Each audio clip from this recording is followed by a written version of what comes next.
Okay, so next we are going to pour up our impressions that we've taken. So I have plaster here and I've added some water. You want to mix it to a creamy consistency where it's a little bit viscous but not too thick, like it's still coming off of my spatula here, and that's great. So we've mixed it up.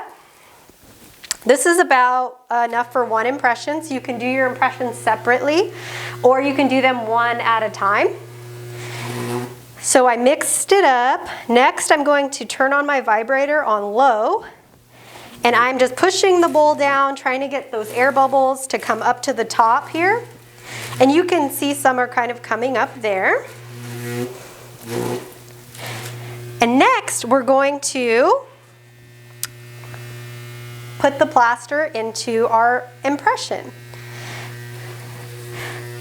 When you're doing this, you want to make sure that you start on a molar and push the tray down and slowly watch the material go into the incisal edges of those teeth. And then you'll add a little bit more from the exact same spot. This will help minimize air bubbles and help the consistency of the pour to be more fluid. So I'm just using pressure to move that material around. And you want to fill up all of the teeth before you begin your base. So I'm just filling up all of my teeth here.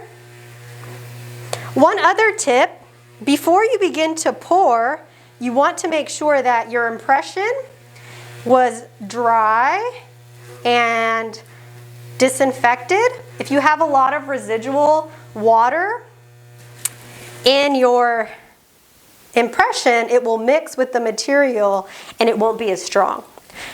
So I filled up all the teeth. We don't need the vibrator anymore. I'll take the remaining material, fill this up.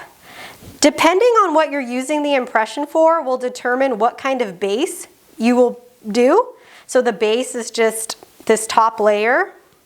Sometimes you'll want a thicker base if you're doing models. Sometimes if it's just a bleach tray or a night guard, you'll have a smaller base.